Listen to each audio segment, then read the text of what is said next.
everybody? Dominic D'Angelo. I don't know why I'm getting extra feedback, but this is Dominic D'Angelo, and we are here with Greg Gagne and Magnum TA. Hold on, I'm getting double time. What's going on here? What are you There it doing? is. You got the echoes going. I got the echoes. I'm back in business. I had You another put- window open, and apparently this video is on. Are we on now? We're live, man. Oh, we're live. All right. It's hat day. Look at it, all of us wearing hats. Yeah. Ready to roll. The Magnum hat. Look at Greg's got He the didn't Magnum send- hat. Dominic didn't send it to me. He sent it to Laura. Look So, at that. I don't know what him and Magnum Laura have TA. going, but they got something going. Looking good. Or Magnum does, one of the two. It's the denim hat. You can get it right now on OneTrueSport.com. Go to the Magnum TA collection, and you can get it for yourself right there. But There it is. for now, we are here together. It's Greg Gagne, Magnum TA, Straight Talk with the Boss. We're back in business. It's good to see you guys again. You too. Hey, thanks. What have you been up to there, Mustache? Oh, I've been busy. Was in Las Vegas for Cauliflower Alley Club, and that was such a great event. I got to meet Barbara Goodish. Got to meet J.J. Dillon's daughter, Pam. But there was a huge turnout for just a lot of good legends in the business. Sting was getting inducted or got an award from Lex Luger. Buff Bagwell got an award. We also had, who else was there? Dudley Boys, John Bradshaw Layfield, Kurt Angle received the Mike Mazurki Award. It was a really, really cool experience. I've never been to Cauliflower Alley before. And Yeah, so, that's a dandy out there. Yeah. Brian B. Blair obviously was there, and Medusa. Really, really good turnout of people. And it was neat to see a lot of the wrestlers giving back to, what the industry in a lot of ways, I like that aspect of it. So it was really, really cool. Yeah. Have you guys both been or haven't you? Yeah, I've been there. You been there? Mm-hmm. I've never been. Never been? I was supposed to go on years and years ago, and back when Harley was still living, and it was just always, something to keep me from just stopping what I was doing and going to Vegas. Yeah. So anyway, it's a little far off the beaten path. It is. It's quite the trip. It can be. Well, it's fun. Vegas is a good town for it too. We did our ESPN show out of Las Vegas, out of the Showboat. Oh, that's right. Where was the showboat located, Greg? Well, that was kind of near downtown. Mm-hmm. Okay. So old Vegas. Once we were down there, we went out to the Strip and got on the plane the next morning. We never used our rooms too much. I believe that. How was Barb? Did you have fun? It was great. She was such a nice person. Really, just an active, proactive person there too during the event. She was helping out and everything, and it was just. And Pam's sensational too. Yeah, she was so nice too. Great gals. Everybody was so welcoming. There was Darla Skaggs there, who I met for the first time too, and she was super nice. Man, I can't speak highly enough. But I got to meet B. Brian Blair for the first time, which was great. He was a very nice person, and it's cool because I got to see another guy, Bill Alfonso. Fonzie got inducted as a referee, and I do another show with him, and so it was so nice to see the feedback and the reception that he got. But so many of the guys like Sting took time to sign and get pictures, and all those proceeds went to the Cauliflower Alley Club. He took an hour of his time to do all that stuff. Same with Kurt Angle. RVD donated $150 just on for the moment. It's just kind of cool that a lot of these guys and gals are giving back to it. And The Rock's mom was there too, So Did you get any of them to come on our podcast? Did you invite them on? I didn't invite anybody on. I didn't want to impede. Good job. Way to go. Jeez, Tia, he's on top of it, isn't he? Right out there in the midst of them. No, I'm not going to invite anybody on. I did make some connections, so we'll see what happens. What a host. You know what? If I thought about it, maybe I could have tried to get Rope Sting in, but he seemed a little preoccupied with his speech too. So, Bob Orton was there too. That was another name. Cowboy Bob Orton was there too. Well, he's a good friend. Yeah. Why would we want to not talk to him and ask him to come on? I don't know. Jesus. Dang it. TA, what are we going to do with this guy? That's it. Well, we do have some legend stuff to talk about. Some sad passing in regards to. Hey, how's it going? Courtney. Hey, finally. Yeah. What's it? A new debut here. Stay in there. You guys be good and behave. Hey, Don't leave now. Behave. Oh, you know it. You know it. Take care, Courtney. Thank you, guys. Yep. Have a good day. Yep. Man, we never know who's going to show up here. See, maybe Sting will pop in and make a cameo on my That was better than anybody you ever got on there. I haven't gotten anybody on here, so No, you haven't. But I did want to talk about the passing of Sid Vicious. Unbeknownst, his son announced that he had like stage 4 cancer, lymphoma, and they tied it into Roundup, like the weed killer. Roundup was apparently the culprit of it all. He kept this on low profile, and but was surrounded by family and everything when he passed away. Magnum, did you get to cross paths with Sid at all while you working WCW and anything? I did. I was there when, in that weird time where WCW was having such a hard time figuring out what to do with him, and it was right before he went up to New York for his first run, and I hated to see him go, but I mean he got a great opportunity up there, and of course he ended up coming back to WCW. He was back and forth, but I mean he arguably had the best physique of any big man in the business. I mean, literally, there's never been anybody that size, even today. I mean, even as good as Braun Strowman looks, for instance. Sid looked like someone from another planet. I mean, he was just an absolute, freak of nature, and quite the athlete. So he definitely made a huge mark in the industry, and sad because when you didn't see him out a lot, and he always appeared to be healthy, and he kept those things close to the vest. So it was I was kind of shocked.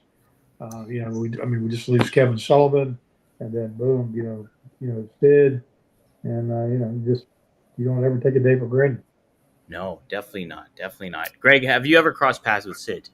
Oh yeah, when I was working with WCW, he came down there. Mm-hmm. And, some of the talent, some of the guys working with us didn't get along with him too well, but him and I seemed to get along okay. I had a lot of respect for him, and I think he did for me and the ideas that we had. He was a specimen. I mean, God almighty, a guy that could move like that, and he was. I wouldn't want to get in the ring with him. No, man. He our prayers go out to his family. This is tough. When was he 63 years old? That's it. Oh my God. It's tough, and you hear about it. We're hearing about it too much lately. We're getting in that. I'm 75 and TA is a lot younger than I am. And it's a tough one. Every time you lose somebody, the talent he had and the mark he made on professional wrestling in that era, it was phenomenal. Oh yeah.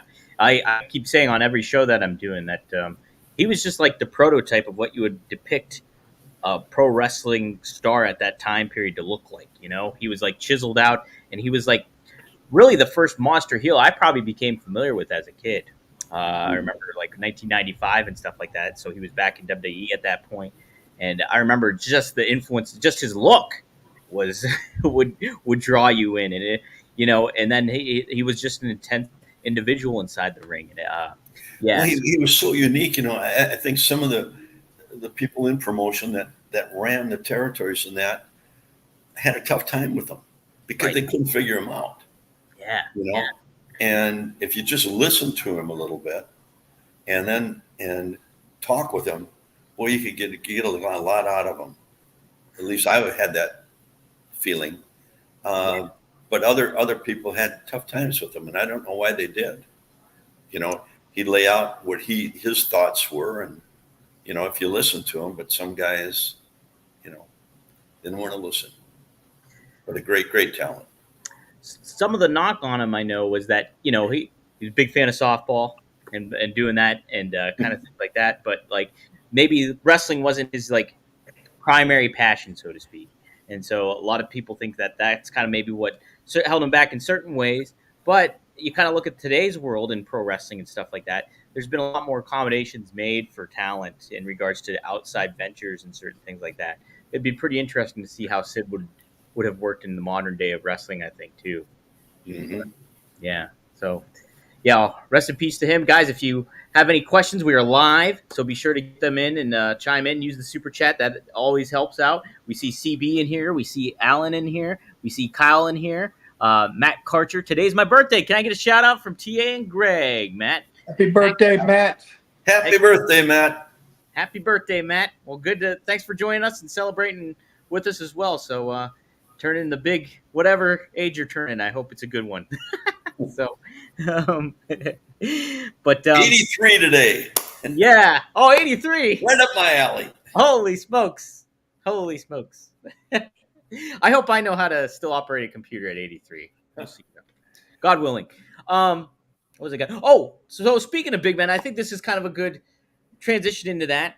We were talking a little bit off air about Bronson Reed and what he's been doing the past few weeks on Raw, really making a name for himself. And beforehand, it didn't seem like there was a big focus on him, on the product. You know, he was kind of like a big monster heel that would just kind of do the favors for some people. But now, after, takes out Seth Rollins, we've seen him take out R-Truth, The Miz, and now we saw this week Braun Strowman in a very big way. Magnum, did you get to catch that Bronson Strowman segment on Raw at all? No, I did not. I saw the lead up to it and the hype and the pitch, and I did not see the contest. But I'm a big fan of his work, and he's all in. His commitment to sacrifice his body, coming off that top rope with that crazy death dive he does, and I mean he's just so agile, like a lot of big men that we've known, from the Bam Bam Bigelows and guys from the past. So he's definitely like a throwback, to me, of a lot of the great big men we've seen come down the pike. And I'm glad to see they're giving him a push, because he looks the part, and there's nothing babyface about him. He's a heel through and through, and I think he plays it great. TA, did you tape Raw by any chance? Did I do what? Did you tape Raw? I tape all of them, so I can go back and watch. You got to watch this match. You got to see it, yeah. It's the most ungodly match I've ever seen in professional wrestling. It was. I've seen, and you have seen, some just horrific matches. The guys just go. These two beat the living crap out of each other. It was. I had to show Laura today. She said, "Oh my God, what they're gonna kill? They about almost did kill each other." Oh God, it's ungodly. You got to watch it tonight. Man, I'll check it out. Definitely check it out, and it was a fun throwback, and a lot of like the big man kind of battle match, and then they brawl inside the ring for a while, but then they don't tell him everything. Well, he's gonna watch it tonight. Setting it all up. Yeah, you got to tune in though. It was really great. Actually, the only thing I've caught all week is AEW, and the only reason that I got drawn into that was because of what's going on with Ricochet. Yeah. Oh yeah, that's right. So I got that picked up on my radar, because it'd been dark and silent on him for so long, and obviously something very lucrative happened for him to have done what he did, because he's very much a businessman and takes care of his family. Got a young son, and of course he's engaged, and he knows that he's can only do what he does with his body for so many years. So I'm sure that he got a deal made to him that, I might even pretend to know what it is, but it had to be something very special for him to have stepped away from, at least playing out all the cards at WWE to see, what might come of it. And I wanted to see it too. I don't know. Did you see him work last night? See the match by any chance? I saw the match with Kyle Fletcher, him and Kyle Fletcher. And what a great first opponent to feature him on that Kyle Fletcher. I hadn't really watched him a lot, but I saw him about a week or so ago on a CMLL show where Mm-hmm. they had that international show where some of the AEW talent was there, and he is so multidimensional and such a talent. I had no idea the depth of what a performer he is. But for that to be Ricochet's inaugural, you know, debut in that arena with that guy on that level was perfect. It was absolutely perfect. I mean, he set him up, incredibly, and honestly, he's got more people that are in his wheelhouse of stylization there that are top stars. From the whole group of them. I mean, he fits in that genre of that 180 to 220 pound competitor really well, and he plays well in that scene because he looks on a solid par with with guys that size. You put him out there with a guy that weighs 265, 270, and he looks much smaller. He's not a little guy. I mean, he's probably 195 pounds and all muscle. And I mean, it's very impressive looking in person. You just put him next to a great big guy, and he doesn't have the same credibility factor. And again, Will Ospreay, and I'm sure that they'll be embarked in something soon. And Bryan Danielson being the champion. There's so many different ways they can go that I hope they keep their eye on the ball with him and really give him a good opportunity to showcase what he's capable of, because I don't think he's really got his fair shake. I think that people have tried and then kind of backed off, and he's made some progress getting his personality across, and then they kind of backed off again. And it's I think it's a little bit more of a dog eat dog world in the WWE. And if you're not a big dog, and you don't catch on really quickly, you get kind of sidestepped. So Right. Look forward to seeing what they do. Me too. Greg, have your been thoughts about Ricochet? Even if you haven't seen him in AEW yet, overall, what have your assessment has been on it? I really can't comment on that much because I've never seen him that much. Yeah. I've heard really great things about him and how good he is in the ring, but I don't want to say I've seen him and he's fantastic, but he probably is. I guess he's a big man, and well, Ricochet. So he's more on the smaller side of it all, but he has that. He's kind of been he was the first Will Ospreay in certain ways when it comes to the mainstream wrestling. So once he got into the fold of it all, he's got that kind of athleticism and speed and like some of that just blow your mind kind of stuff. So very much almost like a Rey Mysterio for the modern day starting off. Mm-hmm. And then he but to Magnum's point, I do agree with you. I don't think he got much of a fair shake in WWE because I think with McMahon in power and certain things like that, I think that really played a hiccup to his progression. Okay. Now I know who you're talking about. Yeah, Ricochet. Yeah. And no, he's phenomenal in the ring. I have seen him. I watched him quite a bit when he was in the WWE. Mm-hmm. I forgot that he went over to AEW, but no, the TA we've talked a lot about him, mm-hmm. and he is spectacular. And he's got good psychology, so he should do really well there. I would think he'd be climbing right up to the top there really quick. Well, they put him on that path. Yeah. Mm-hmm. They have, and they positioned him well already. He came out at All In for the Gauntlet match. He got a huge reaction, and the handcuffs were off when it came to him and what he can do in the ring. I know WWE has their kind of protocol or the method of how they handle the stuff in the ring. And so AEW is a little bit more looser when it comes to that stuff. And it gives Ricochet's an opportunity to kind of show what more he's capable of. And he's kind of already done that with that match with Cal Fletcher. He was doing a lot more different things you wouldn't have seen in WWE. And it's going to be an exciting time for him. And yeah, that's a really interesting point, Magnum, because I didn't know all the details about him, being a family man and having those kind of things coming up. And so like the money is always a factor and stuff like that when it comes into play.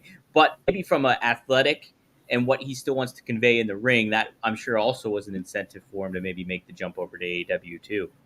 When you guys are talking about Ricochet, you know who I thought you were talking about? Who? The great big Samoan guy. Oh, No. Hey, No, who's the Samoan guy? and that Cal Fletcher is he's money all day long. Yeah. I mean he's big, tall, and explosive. The thing that impressed me about Cal is that he doesn't look like he's setting up to do something. He explodes into it. Like he doesn't look like he gets ready. Like if you watch Ricochet and Will Ospreay both, when they get ready to make a move, sometimes it looks like they're like on your mark, get set. Like they get in a stance before they launch, which is a stylization. I'm not knocking it, but Cal can do the same thing. But when he just does it explosively, it doesn't look like there's any. It looks more off the cuff, and not thought thought through or pre. I don't know what the right word I'm looking for, but there's something in his style that would be a great blend in those other guys to make them even more just that believability factor, or that it's like when you get so intense and you're in the core of something where you're coming back from something or whatever, you're not going to have those pregnant pauses before you do something. You're going to explode into it. It's just like watching Hangman and Swerve last night. So if a guy has come into my house, okay, so I'm really liking Hangman, what he's done. But Me too. But this is a production or a mindset thing. If a guy has come into my house and I hate his guts, and I'm going to call him a piece of shit on national television, which he did, there's not going to be any invisible barrier that's going to let some guy get in my face that I'm not going to knock the daggone taste out of his mouth. And that was what was wrong with that whole segment, because it left him looking unsure of himself rather than the ass kicker that he started becoming. It's like, man, when that guy went through that invisible barrier and he's got his sidekick over there doing the hoochie coochie dance and all that crap, I'd have been stopping a mud hole and everything within 2 feet of me. I mean, there's nothing keeping you apart from each other. The guy's not going to give me a philosophy lesson when he's broke into my home and tell me about watching me take my pregnant wife to the hospital to deliver our child. Right? Yeah, I'm going to smack it on your head off. I would fucking knock your block off. Yeah. Right? Yeah. You give me an opening. I want to make the comeback for him. Yeah. But anyway, I digress. There's a lot of exciting things going on over there. I don't know who's pulling the mojo and the magic. I hope they can capitalize on it, because really, they've got more intriguing things kind of flying around now than they've had in quite a while. And I hope that translates into viewers, because at the end of the day, again, it's business. They can say, oh, well, our advertisers are happy, whatever. People want to see numbers. We want to see them pull numbers and truly be competitive on that level, because there's a lot of flipping talent that look like they're just all itching to bust wide open and do something. I'm with you, Magnum. I'm with you. I'll tell you what. I watched a WWE show from Monday. Yep. And from top to bottom, that's probably the best programming I've seen from WWE. Yeah. The continuity. They've set the bar so high. Oh, man. But this one's really good, TA, from the top to the bottom. Yeah. And Orton came out and did an unbelievable, great interview.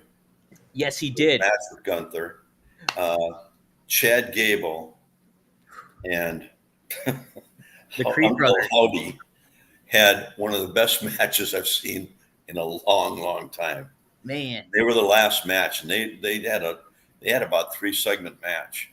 Yeah, 3 or 4, and they had a hell of a match. And every match was really, really good the other night. Yeah. But, Greg, I'm with you though. That Randy Orton promo, I think that might have been his best promo I've ever seen him do. I don't know if that's Yeah, me recent too. bias, Yeah. but it was just he was so like It was spontaneous. so, Everything yes, was, he was it, so was, into his it own. wasn't, it wasn't like it was written out for him. No, Everything was spontaneous, and it was right on and heartfelt, and you could feel the emotion. And that's what you want to get from the public. Get that emotion so they can feel that and what that match is going to be like.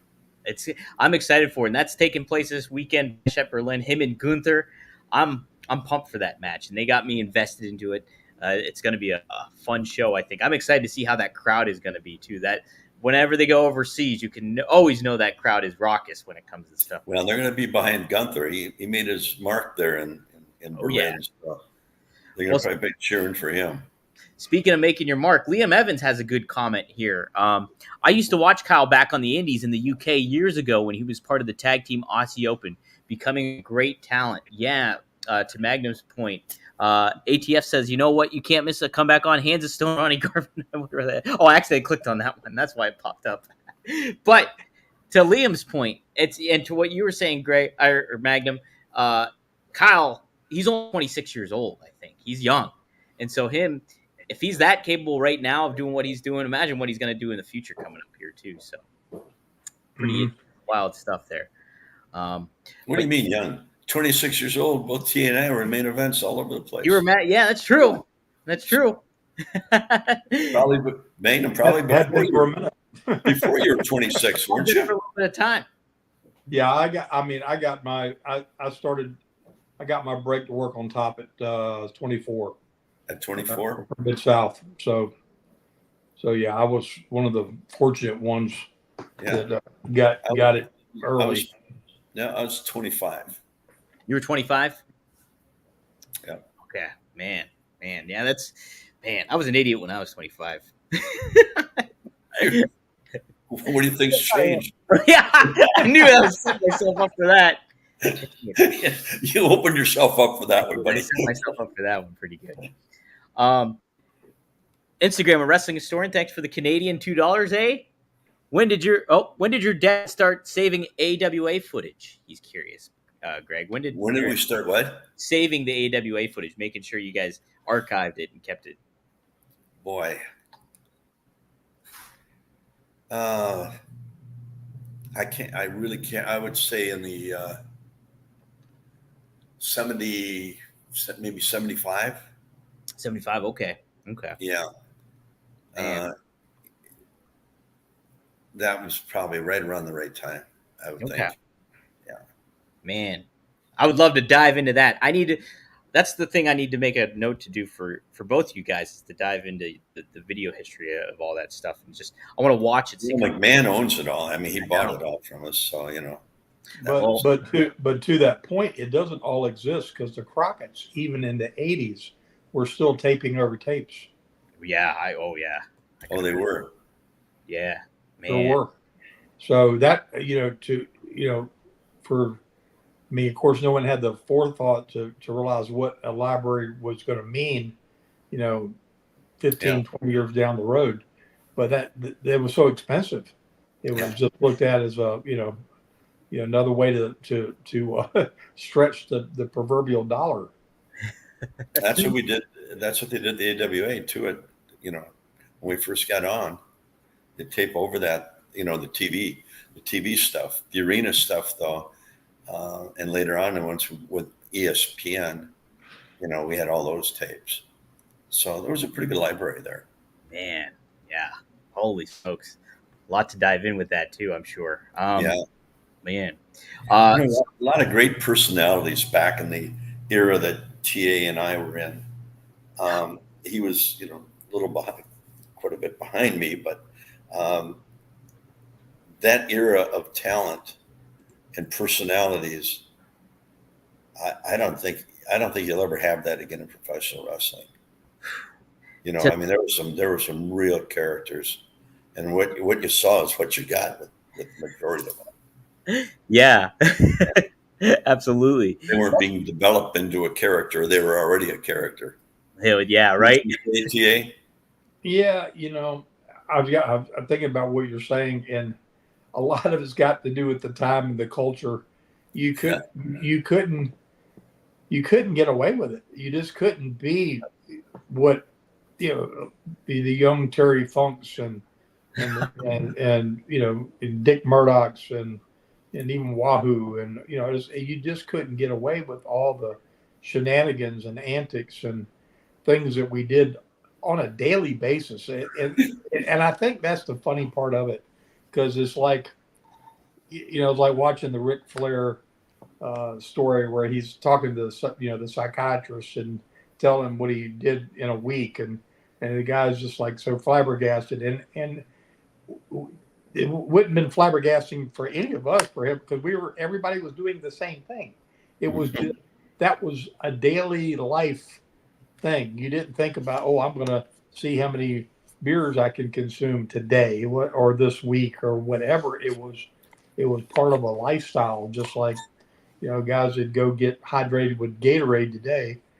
Back then, you bought a case of beer and hydrated, but which wasn't a healthy thing. But it's just just different time, and not necessarily to Greg's point, some great personalities, but it wouldn't pass the litmus test today.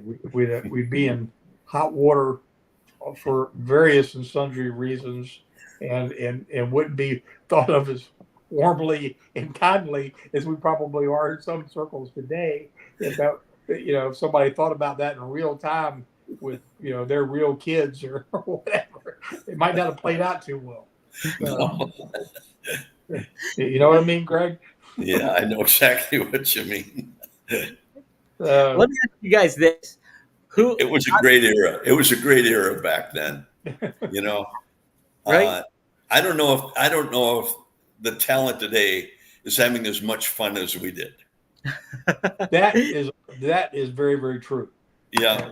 They're making a lot of money and they're living a lifestyle that we certainly could not have afforded, and have more time on their hands to do fun things in, probably have a much better overall quality of life.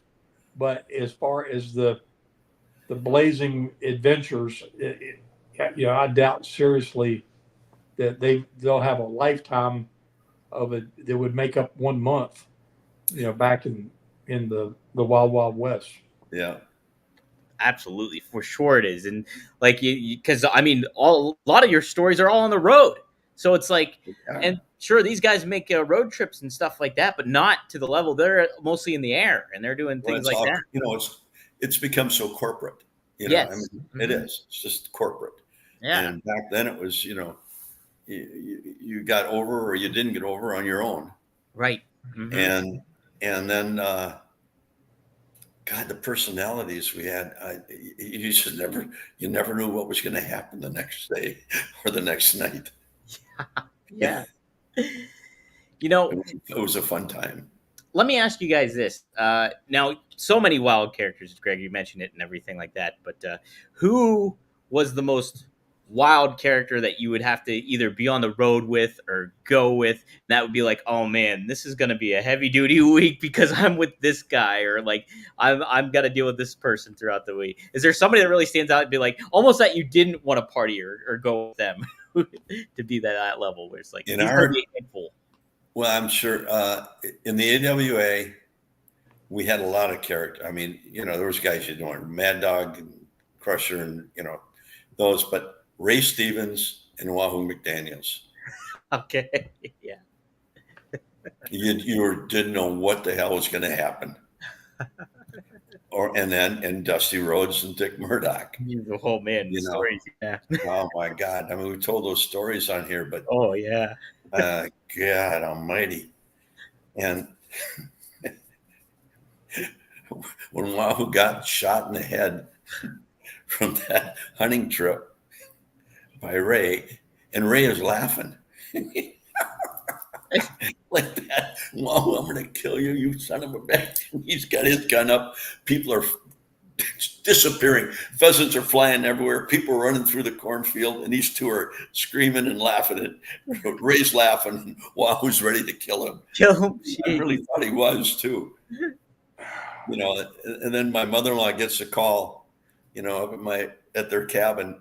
We were coming back from a trip, and I had Baron and Wahoo, and maybe I've told this story before. It's car in front of us hit a deer. Wahoo stops, throws it in the back end of the truck. Yeah. Brings it back. The next day, he sends me into town to get flour and a bunch of stuff. And I get a call from my wife. What the hell's going on up there? I said, what? She said, my mother got a call that there's some bald-headed guy and an Indian have the deer on the clothesline, and they're cutting it up. Just Who are they? And Wahoo's got just little shorts on, and Baron's got his top off and the bald head there, and there they are cutting. Jesus. Yeah. It's like a cult meeting or something. Yeah. He wanted to cook that deer for us. How about it? Jeez, oh man. Oh, Magnum, how about you? Who's the most wild person? Like, if you had to pick somebody on the road with it, you're just like, wow, heavy duty to deal with. Hollywood. Well,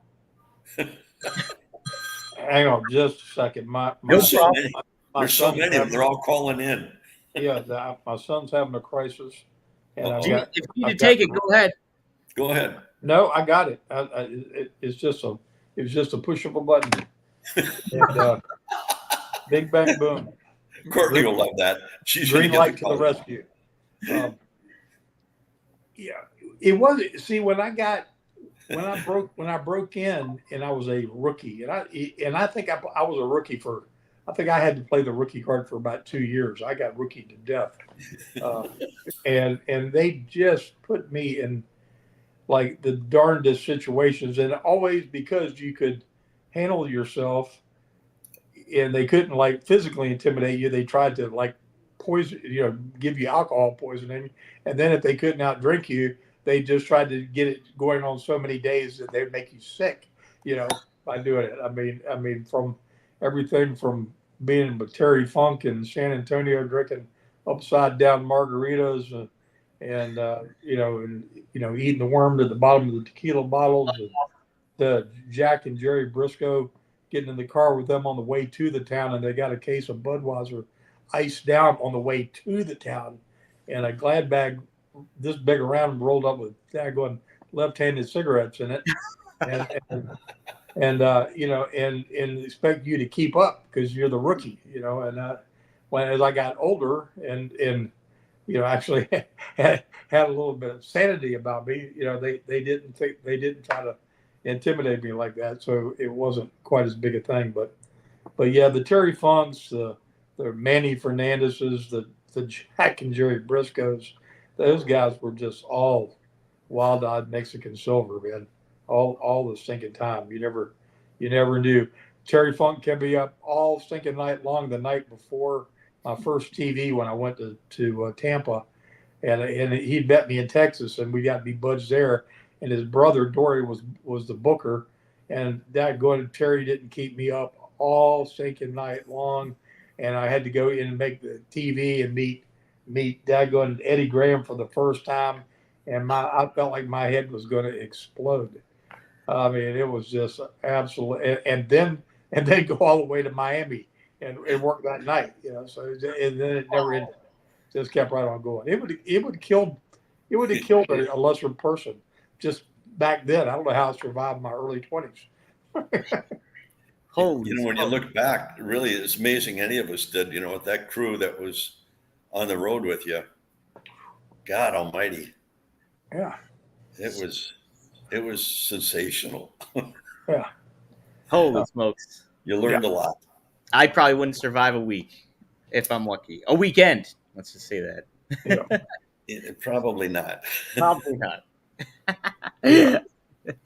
Man, party with all this. Kyle Easton, when do you think TNA and All-Star figures will ship? Is there any word on that, Magnum, when it comes to the Power Town stuff? Oh, the Power Town stuff is I I've got so many different deals going. Greg's got me in the middle of. I can't even tell you who's on first and what's on What's second. on second? I think I'm going to table all comments till about Thanksgiving. I'll give you guys an update before Turkey Day. There we go. Yeah, I mean we literally have 4 different lines in various stages of manufacturing in Hong Kong, and we're working on 2 new lines as we speak that will be introduced probably sometime late September, sometime in October, and it's just a lot happening. Power Town is becoming the Power Universe, and I need a couple more heads to keep all this in. It's a whole lot to keep on up. the TNA stuff. How soon will that hit the market, you think? Or what did I do? Just I don't know. Camera made a one off somehow. I had the little secret button. I just said. Yeah, Magnum had the magic button. He asked me a hard question, so I hit the button. Now you went off. I sure shit don't know how to get this back on. Oh, you got a little camera on there somewhere. You got to click. yeah. Did you see the little wheel down there? The settings wheel. The little wheel. There's a little wheel there. Wonder what happened exactly. Oh shit! Click on that. I got Taylor Swift up. Oh, okay, great. That's what I'll be better to look at if you put her up. So if you go there, did you find the little wheel, the little settings wheel there? Hi, Greg. Find the button that says "Start Camera." Start camera. Start camera. Producer Robert and Laura left. Uh-oh. I think I'm blacked out for the rest of the time. Go back to the. I'll be the radio guy. Go back to the window where you see all of our faces. Yeah. Okay, and then at the bottom there, you should see a button that says "Mute," and then right next to that, it should say "Start Camera." Oh, start camera. That There one. you go. Producer Robert coming through. Is the show over now? That is why I'm here. That is why I'm here. Good stuff, guys. Man. Yeah. Thanks, Robert.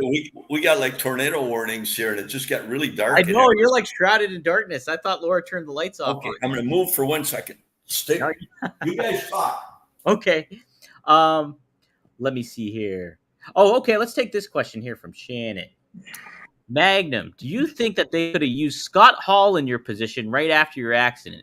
He was AWA Tag Champs with Kurt Hennig at the time and had a similar look.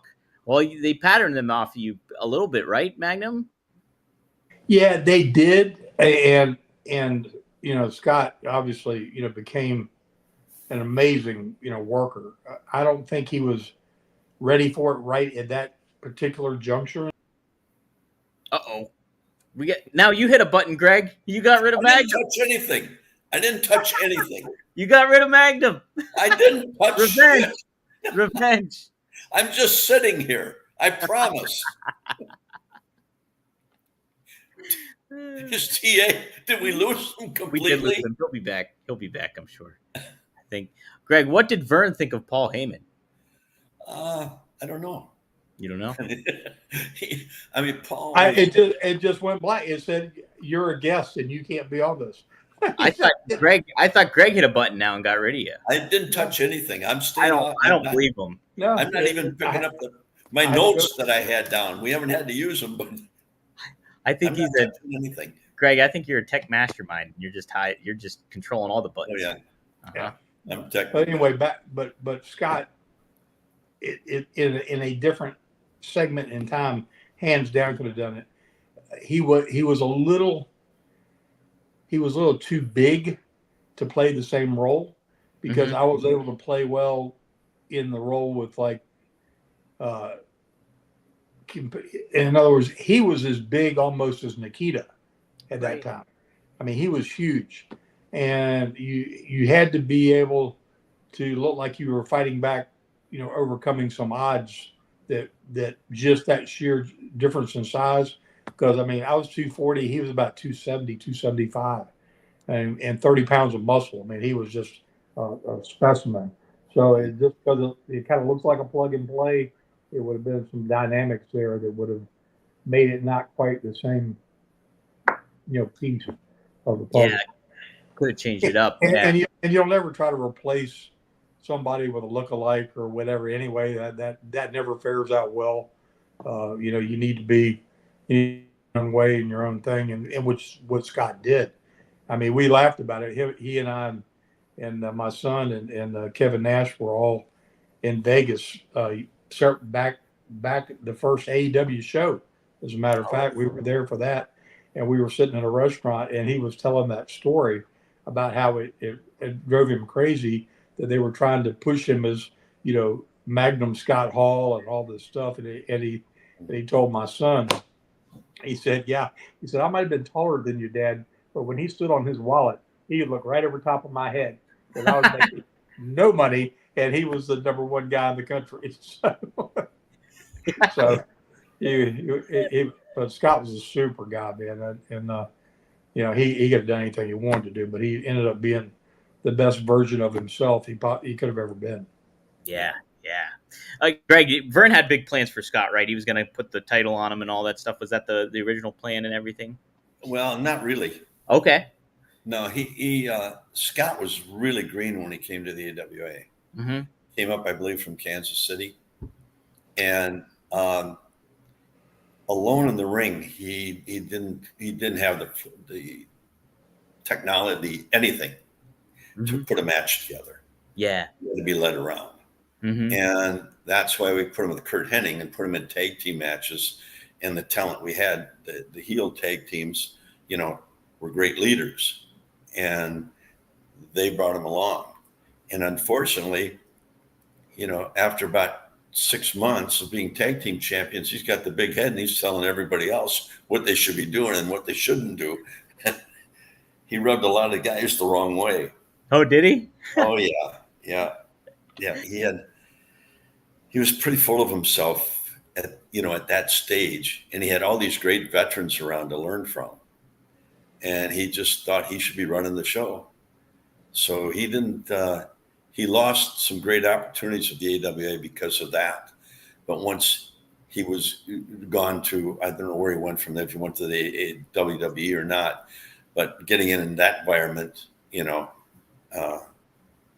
kind of straightened out. He finally found himself.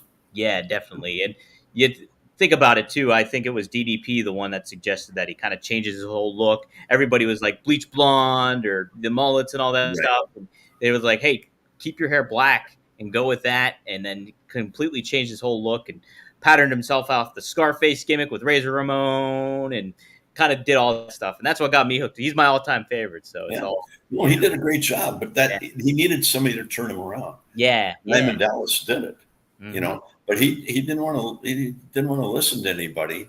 When he came up, he was so humble, and about 6 months later, you couldn't talk to the guy.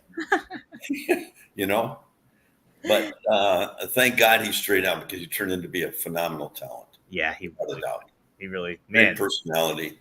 Yeah. If it wasn't for him, I wouldn't be a fan. So it's yeah. Oh, really? Oh yeah, he's my number one. I got way back in the day. I have the figure somewhere here. Where is it? I don't know where it is. Oh, here it is. Well, maybe you'd rather have him on the show than TA and I. It's gone. I can't get him. I know. Nice. Yeah. So I got that figure right in the toy store when I was 10 years old, and so that's what hooked me. But was that from the AWA? No, this is from WWE. I do have his AWA figure though. I bought it off of eBay. The Remco one. The Remco one. I'll have to show that at some point. It's in my office over there. So, but did want to cover real quick the news breaking, and I guess we should talk about this a little bit. Is that the Netflix is going to be airing the Vince McMahon series, this documentary? Somebody actually asked about it. Question for Magnum and Greg. Today, Netflix announced on September 26th. I believe it's the 25th, actually. The Vince McMahon documentary will be released, a 6-part episode. What do you think this doc will have in Vince's legacy? Well, they did mention all the allegations and stuff like that, and everything that will be addressed, but it's by Bill Simmons, who's the ESPN and all that, and or had those ties previously. But is that something you guys are going to tune into? Is that Netflix documentary? You think will you tune into that?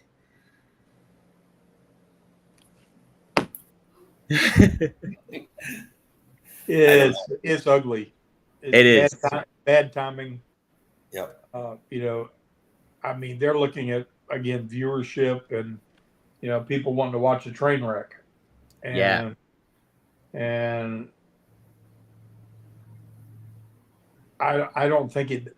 I think if they were to have done it later, and when the smoke's cleared and all the legal stuff is finally done, uh, you might stand a chance at telling the historical facts of what he contributed and the trails that he blazed that set the landscape for wrestling being what it is as we know it today.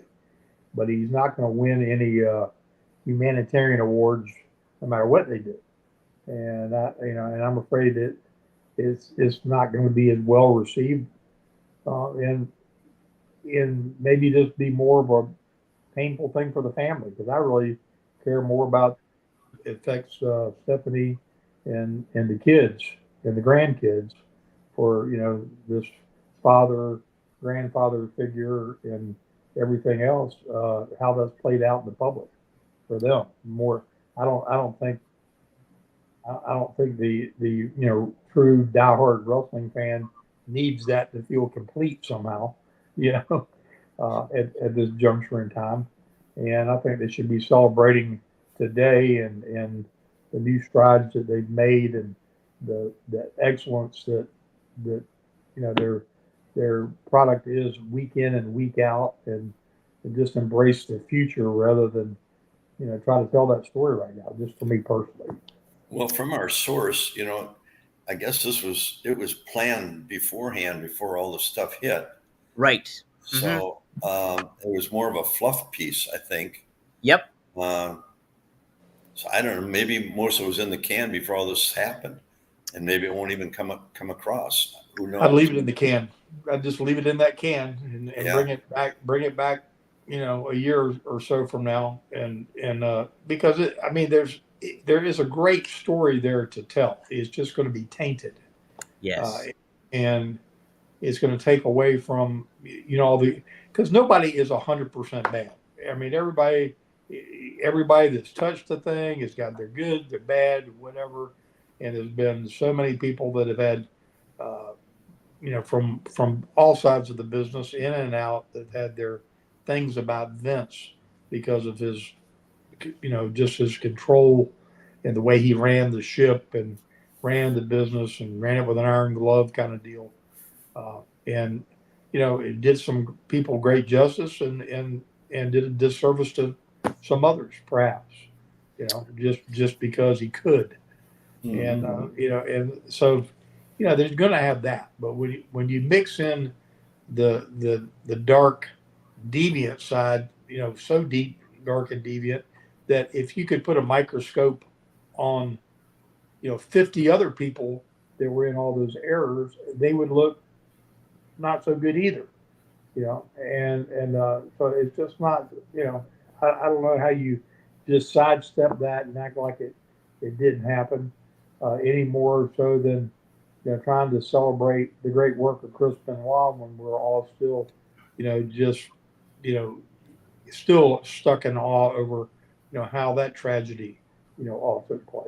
Mm-hmm. So Right. it's just some things are just left better to let them lie. Mm-hmm. From how it sounds, since Raw is going to Netflix in January, and then Netflix is airing this in September, it's kind of feeling like the company's trying to get ahead of it, and I think they are gonna address the allegations because they're talking about the journalists that have been a part of it, and that it kind of broke the news on a lot, I guess, through the Wall Street Journal and what have you. But it was originally announced, as our producer Robert saying, it was originally announced in 2020. So yeah, it was going to be like a fluff piece starting off. But after all these allegations and stuff came out, looks like they're going to pivot and put focus on exactly what happened a little bit more. So, and I know Bill Simmons, who's an executive producer of the thing, he has a strong relationship with Nick Khan, who's the CEO of WWE currently at the time. So it looks like maybe the company's trying to, okay, here's the Vince stuff. We're putting it out there. This is what, the documentary is. We're going to move on in January kind of thing. I think that might be the game plan potentially. But yeah, is it in the grand scheme of it, is it even good to air something like that? So if you're the company, so it's something to think about. But want to get your guys' thoughts on that. So appreciate that. Well, wrestling gets huge ratings. Hey, I've got a question. Yeah. I was watching Raw the other night, and I see they're plugging now. SmackDown is moving from Fox to, SmackDown. USA. Yeah. That's when did that all come about? That happened around the same time they announced a Netflix deal. SmackDown needed to find a home. Well, there was a little in between because they were like, where's SmackDown going to go? Who's going to buy SmackDown? And sure enough, they're jumping over to USA. So they'll be taking Raw's spot, not on Mondays. Didn't Fox have really great ratings with? They had good ratings, but I think Fox was not ultimately happy with what they were getting from it. And they wanted to move on. That's the notion that I got, what I read about it. Yeah, and that for some reason they think they could maybe get more ratings on a different kind of show. But the live product of what you're looking for when it comes to that stuff, that's the thing. That's big time if you want that. And so I am a little astounded that they decided to do that. Fox decided to pivot from it. So but that's going to happen. Probably, Robert, do you know what time when Fox was going to do it? Fox was ultimately, like you said, was not pleased with the return on investment, Robert. Hang on one sec. We got some big winds coming in here. The tornado's coming to Greg. Yeah, you see the trees out here. Let me turn a light on. Holy smokes. Greg, maybe you should go down the basement and get ready for it. Jeez. Oh my! We're gonna lose Greg here. He's in Twisters, the new Twisters movie coming up. I might have to run to the basement. That's what I'm saying, Greg. Don't sacrifice yourself. I'm right up here on the floor that's going to get nailed on the show. So, you're gonna get twisted. Next time I go, I might be gone for good. You're gonna be in the land of Oz. Oh God! Greg Gagne and the Scarecrow all hanging out. I'll end up on Netflix. You'll end up on Netflix. Jeez. My head stuck right up Vince's ass. Oh my God. Let's get a couple more questions in here. Let's see. Robert, dealer's choice. Why don't you pick something? I'm seeing some good ones. I don't want to take them all. So let's take a look. Okay, here we go. James H. Jackson. Have either of them watched the modern NWA on CW app under Billy Corgan? And if so, what do you think of the product? Have either of you guys seen the new NWA that Billy has been doing? I have not. Have not. Magnum, how about you? I haven't either, and it's simply because of availability. Because the times that I do have opportunity to sit down and click the channels or whatnot, it's a AEW or NXT. Seems like 7 days a week they're there, and I just don't. The only thing I go watch on an app is CMLL on YouTube because I watch Tesla on there, but that's the only thing I watch on the app. Yeah. It's if you caught the early stuff that Corgan was doing with the NWA Power and stuff like that, Nick Aldis and all that was the champ. It was a really, really cool, fun product because the neat thing about it was all in the studio. But so you had the studio wrestling audience, but there would be no music when they would enter or anything like that. So it was all relying on the talent kind of like just presenting themselves in the right fashion. It was just really, really well done. I haven't watched it in a long time, but if it's anything to that, it's pretty an engaging thing. So, but yeah, I thought that was pretty interesting. Here's a good one from Shannon. We'll close it out with this one, I think. Magnum, do you have any good Gordon Soley stories? Did he help in any way with the booking? I'm a life fan from Florida and started watching in '76. So Gordon, to me, is the best commentator. Any good Gordon Soley stories there, Magnum? I didn't get to spend much time with him except at the TV tapings because we were wrestling. We were working 7 days a week, so I didn't get to hang out at the bar and get the good gin and tonic stories and things that he was infamous for. But I had my early memories of doing color commentating work and working with him because they put me on the broadcast with him some when I was in Florida. And he was just such a professional and helped bring the best out of young guys like myself made me feel very comfortable. And I remember he used to call me, this was way before Magnum, he called me the Virginia gentleman. I always remember him saying that. And it was just, again, I understand why, Jim Ross, patterned so much of what he did kind of, from Gordon and those early days. And, he was the dean of wrestling from, the work he did on the Superstation on TBS and there in Florida. You know, he's somebody that not only made a mark, but he was just respected by everybody. It wasn't like someone that didn't know what they were talking about, didn't know what they were doing.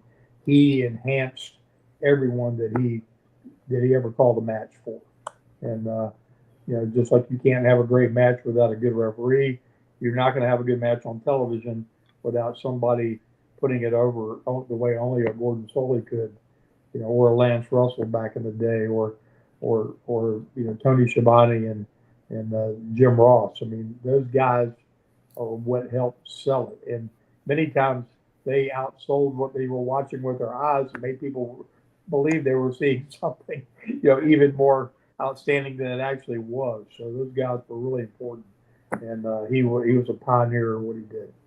Yeah, Gordon was great commentator. I love his kind of just his voice and everything like that. He set a level of professionalism to the product that added to the sports-like feel of it all. And definitely a great one to tune into. We had a great one in the AWA. We had Marty O'Neill. Yeah, talk about him a little bit, Greg. Oh God, he was phenomenal.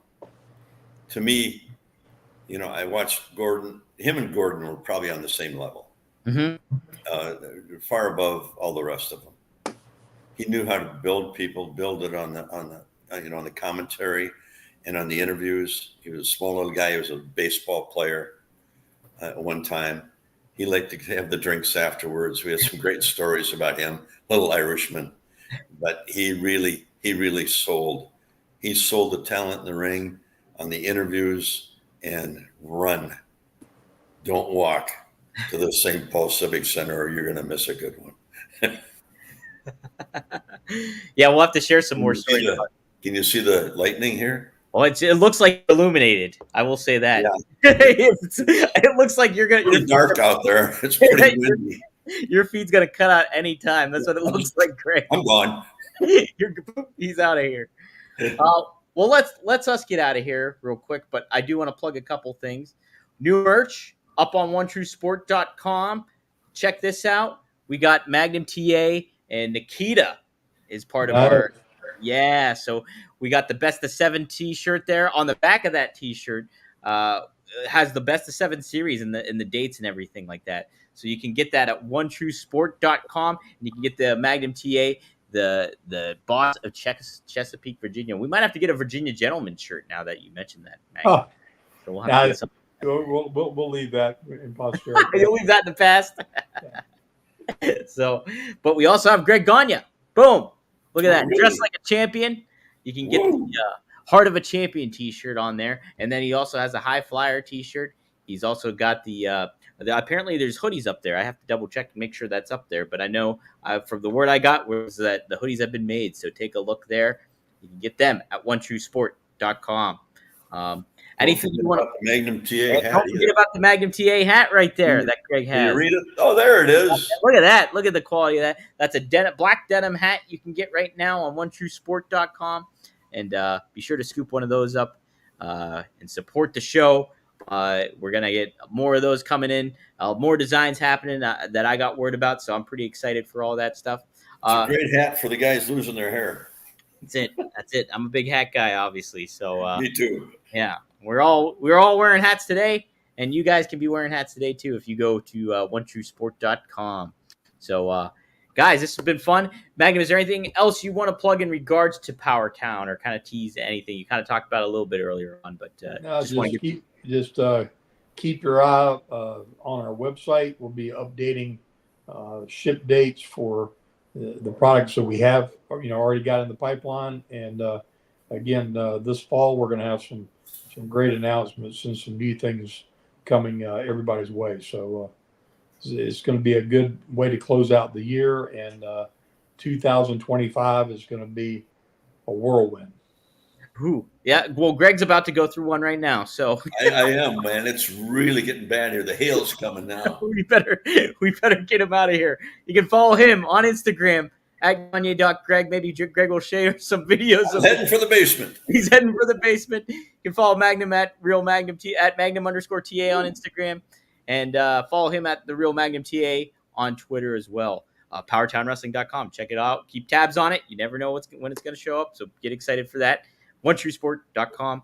Thank you, producer Robert, for all the help. Our tech whiz. Yeah, thanks everybody for tuning in here at OneTrueSportTV.com. Be sure to join and become a member. You get more content like this behind a paywall, and more stuff to come. So appreciate you guys all, and appreciate you guys tuning in. Thanks, Magnum. Thanks, Greg. See you later. See you guys later. Oh my God.